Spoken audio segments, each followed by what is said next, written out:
Strong's Garage. Yeah, you got Matt, Jim here.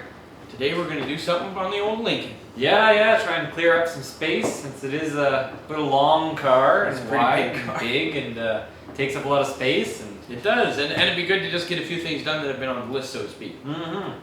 Yeah, since now and then I've gotten the tank cleaned out, so it had some pretty gross fuel in it. That was pretty archaic fuel. Oh yeah. Only from 2014, but... Yeah. So it was just kind of makeshift wired to run. When Jim got the car, we put a little tank on it just to run it off an electric fuel pump, and so Jim got a new old replacement stock wiring harnesses because the engine wiring is atrocious. Oh, it's quite bad shape, yeah. Yeah, and the original key. When I got the key car, it didn't have any keys with it, so I was able to pull a door tumbler because the door and the ignition keys are the same, and got a key cut by code, and now we're off to the races here. When they had put the makeshift key switch in, they had luckily just placed it where the cigarette lighter used to be and didn't drill any extra holes. Yeah, so no, it was really nice. So we'll get that sorted and kind of make it run and drive start off the key because it stops now. Yeah. And so these are the things, like we said with the old 31 Chev, it's fun to make them as good as you can until you get to the point where you're going to do the full restoration just so they're easier to move. Oh, exactly, yeah, when you're not relying on no brakes and rolling into stuff or it won't start. Yeah, and just, it's nice to do. So we'll make it, we're going to get the wiring sorted, get it start off the key, rebuild the fuel pump, Yeah. kind of the fuel system thing, and it's tough. If you do right, you don't have to do again. it'll be done. Other than that, I can't think of anything except thank you to the supporters of this channel on Patreon. Yeah. Thank you to the supporters of this channel that watch it, like it, subscribe, share it. Yeah, and comment. watch it again, yeah. Yeah, and watch it again, eh? But anyway, might as well get on Yeah, Jim's we'll Lincoln. get after the old Lincoln.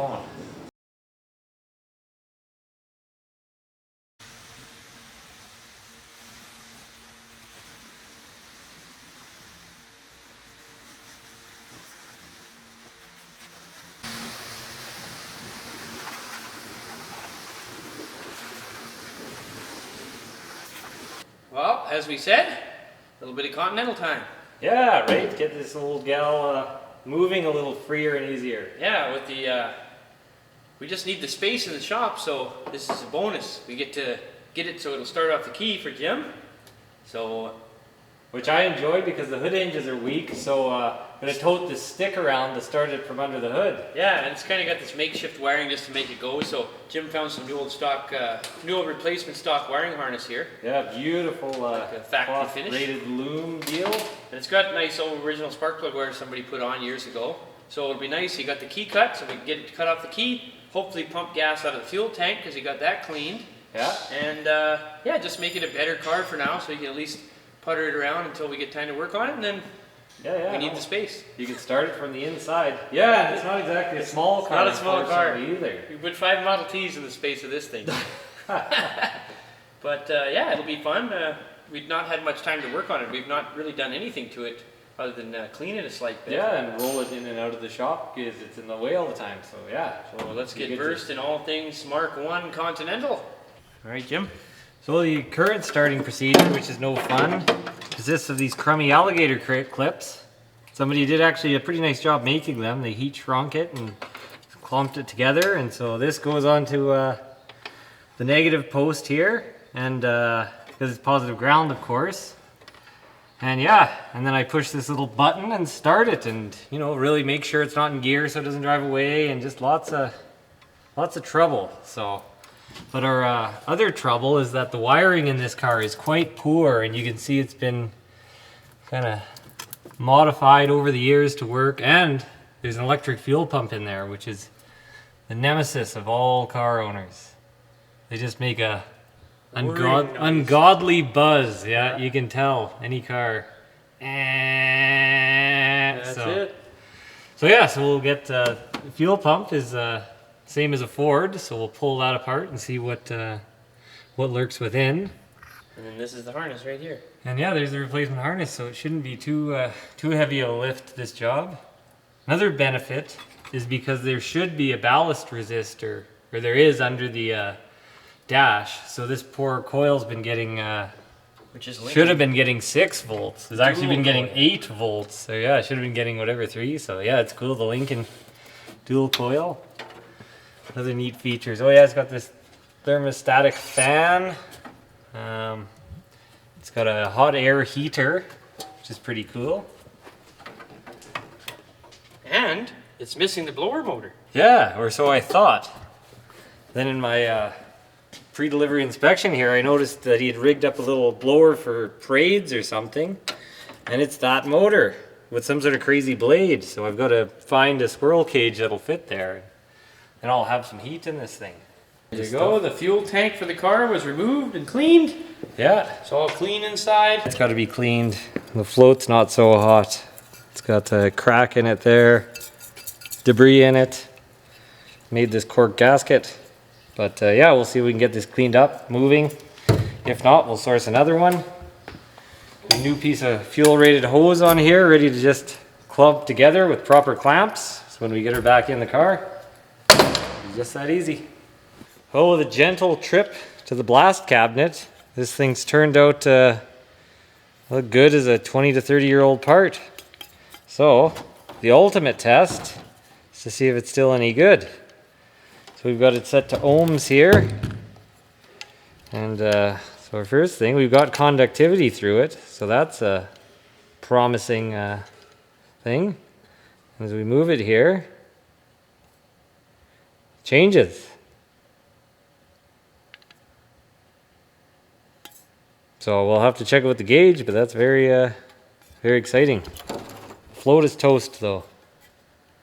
Got several hairline fractures in it. That's just wouldn't be any fun to try and solder up. I think it's so thin. Oh yeah, there we go. There's just nothing left of that. Able to find a new float in inventory.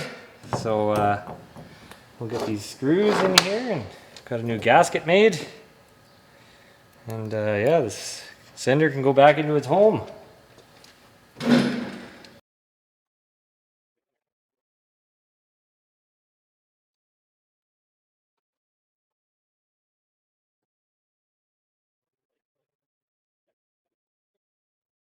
The big show. Wonderful. All right, we're going to give our fuel line that goes front to back a quick little blow to make sure that it's free. We're not fighting that.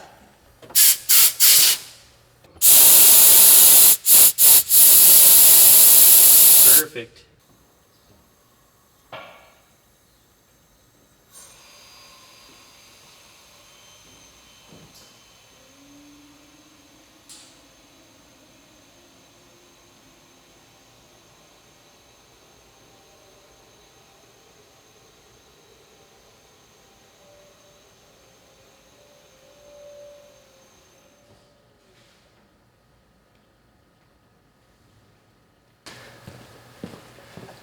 Perfect. Okay. Butter up through there. Oh, there. Yeah. Uh-huh. Beautiful. Okay. Now it's just gotta come your way a bit if you can. Yep. Oh. I leave it right there.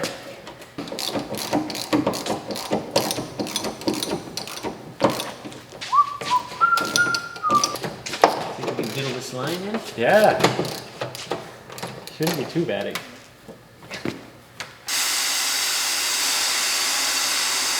little bit of hose lube in here. Help her just slide right on. Line it up. And we're in.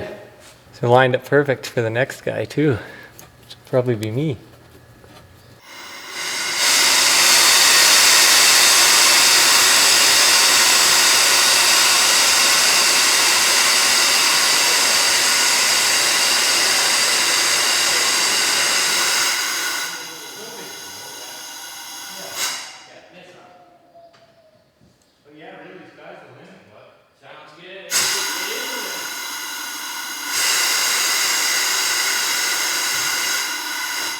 Both doors. Hey!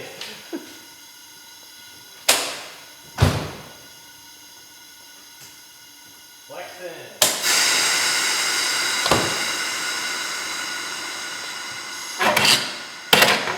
Perfect. Go ahead and Take the wiring out and the fuel pump. Yeah.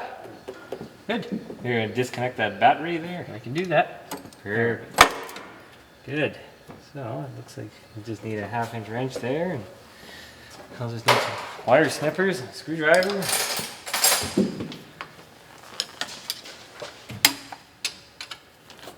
To do.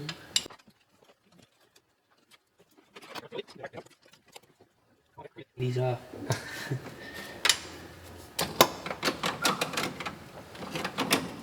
There you go. Oh, good. Take it to the bench. The old push rod's still in here. Yeah. Promising sign. We'll inspect it. Ah. Pull her out. I'll give it a measure.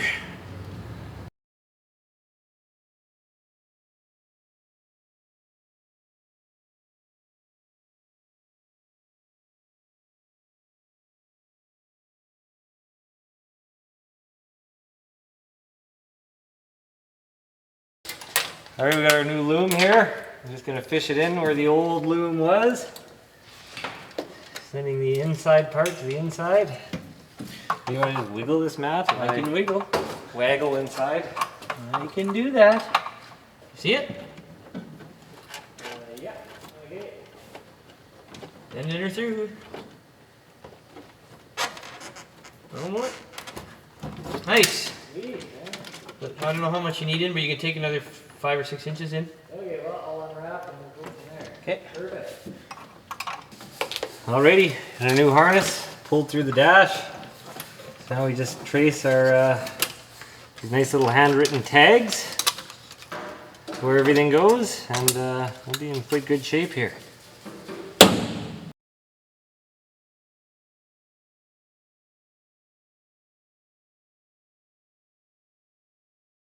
Alright, onto the generator.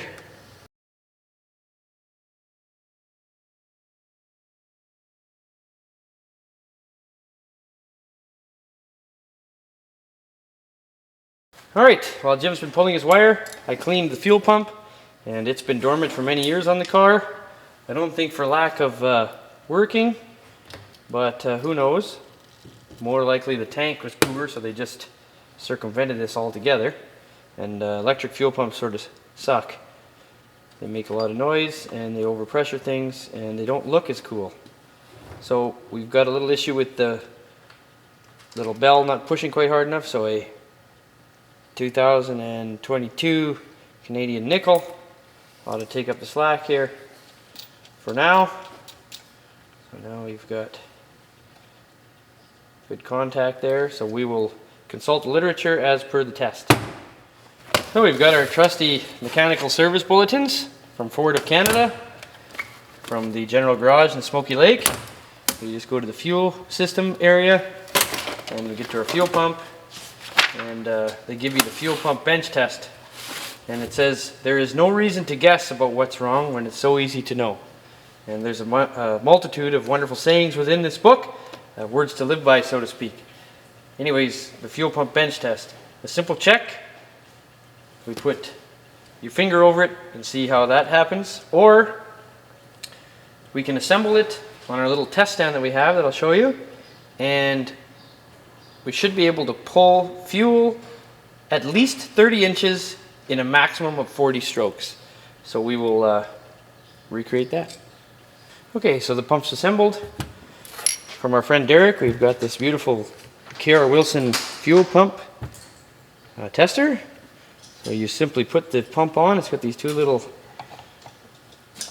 locator pins, and give it a quick tighten. This is an AC pump, so it's aftermarket already.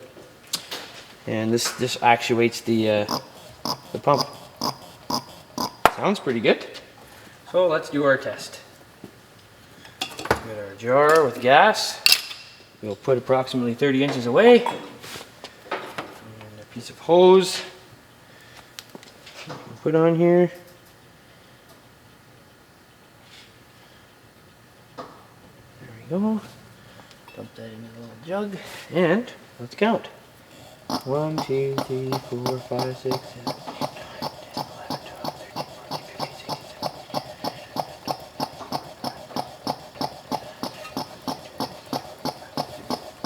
15, 16, 17. That's 40. Bugger. Maybe it's weak.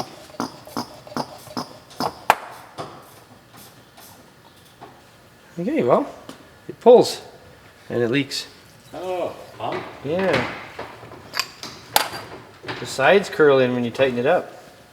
7, 8, 9, 10, 11, 12, 13, 14. Still leaking. Okay, well, I think what we're going to do is call this and just get a different pump and I'll put it together. That's what the test is for. Yeah. And we're not stranded on the side of the road. We figured out that the this mating surface for the glass sediment bowl is warped. So it never is going to seal properly. And because I got this old chrome one kicking around the top, we'll just replace the top and have a chrome fuel pump on the Lincoln. Well, I've got the pumps apart. I've got the chrome cleaned up, and we have a marble slab with some paper on it, so we've honed these surfaces flat. We'll use the bottom, which has good no play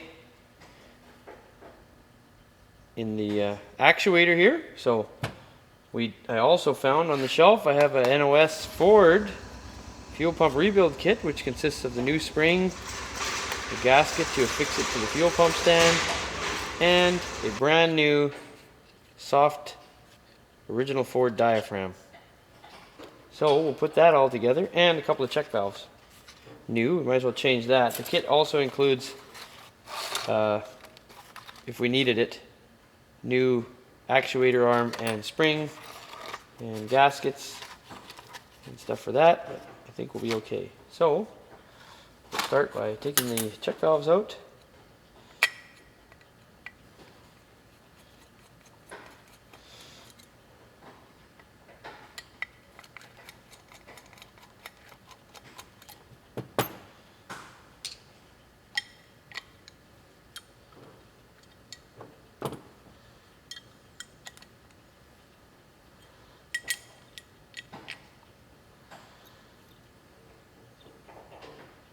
There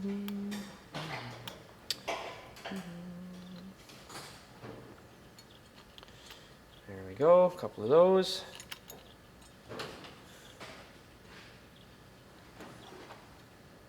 It's always good to have surplus old parts kicking around.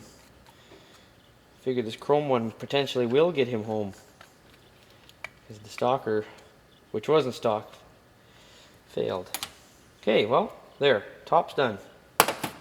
Now I've cleaned up the bottom. I'm just going to insert the screwdriver to hold our little clip up. These can be a real bugger, but we gotta get them. There we go. Spring, new old stock spring. How about that? In and latched. There we go. Nothing to it. Boom, boom, boom. So we're going to clock this pump the same way that it was before, which is thusly. Get the best looking screws here, get our diaphragm lined up. Oh, this will work like a pump did when it was brand new. Sort of neat to use up some of these old parts instead of going bad on the shelf. Here, we got them all started. Now in the Ford manual it says you're supposed to tighten these down in the locked position. So we'll put it back on our pump deal. Latch it into place. Up it goes. And now we can tighten accordingly. Beautiful. No need for the nickel. Save that for somebody else's phone call when they break down. There we go. The old pump. A couple of them. This, a little bit of time. A new old stock kit. And we should be ready to pump fuel. I guess we should test it now. Again. I'll reaffix our test device. There you go. Okay, well, let's do our little test before we put it on the car. Again, we've got it all back together. Our gasket to put it back on the car with. And less than 40 pumps. Let's see. One. Oh, we got a leak. Oh, it's pumping out already. I primed the pump with a little bit of juice. There it goes. Oh yeah. Good shape. Nice. That's all. Good to the last drop. Yep. Which holds vacuum. There we go. Ready to pump fuel for another 80 years. Perfect. Let's put her on the car. There we go. Okay, we're nearing the end of this fun little task. So we've got the Lincoln fuel pump push rod, which is different. It's tapered at the top. This is in a different spot, but it's still 8 7/8, just like a Ford. Just put the fuel pump push rod in there. Here, you want to just look at the battery and I'll just roll it over and you can see if it goes up and We'll down. double check the lobe on the deal. Make sure we're lobing. Lobe away. Yep. Yep. Go again. A little bit so it's down. Okay. Perfect. That should do the trick. Let's put this out of the way. Sneak this in there. Line that up. Slide it past that. Oh, that chrome looks like a million. Oh, neato, eh? Million beans, man. Oh. There. At the bottom, so we're not fighting. Nuts. Back on. Yeah, the chrome looks cool. I just need a couple of chrome Stromberg LZs on here or something. Eh? All right, so we've made up some temporary fuel lines here just to get things going because it was pretty butchered for when they put that electric pump in. So we'll bend up some nice ones later on. Okay, so Jim's gonna, we've filled the fuel bowl and we've kind of pre-sucked some fuel in, so we'll see what happens. Go ahead, Jim. That's bubbling in there. Oh, It's yeah? bubbling, yeah.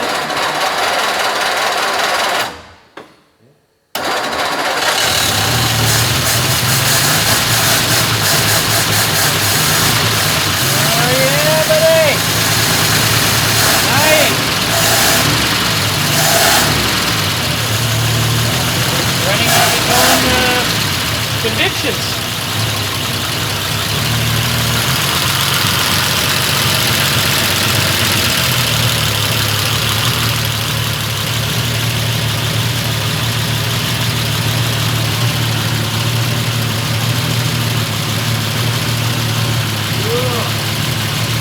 Well, after a bit of work, me and Jim got his Lincoln to luxury car status where you can operate it from within the car. So just to demonstrate that, as you can see, no tricks, right from within the cab.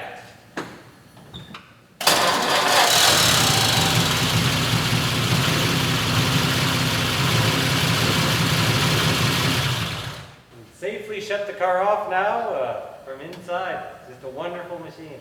Fuel gauge, eh? Oh, look at that! Comes right up. Almost half a tank. Wonderful. Why don't you show them how that key works from inside? Oh yeah. Let's see here. So, as it were before, and even I couldn't even use this because of the faulty wiring, they had removed the cigarette lighter and put this universal key switch in here. And luckily they put the cigarette lighter in the glove box, so I was able to get that back. So now the wires are switched back over to the original, this neat little knob. And so this knob here, it doubles as the column lock, but somebody's deactivated that. You can hear where it would have worked, but you get your key in there, turn that, it doesn't make that jangly noise anymore.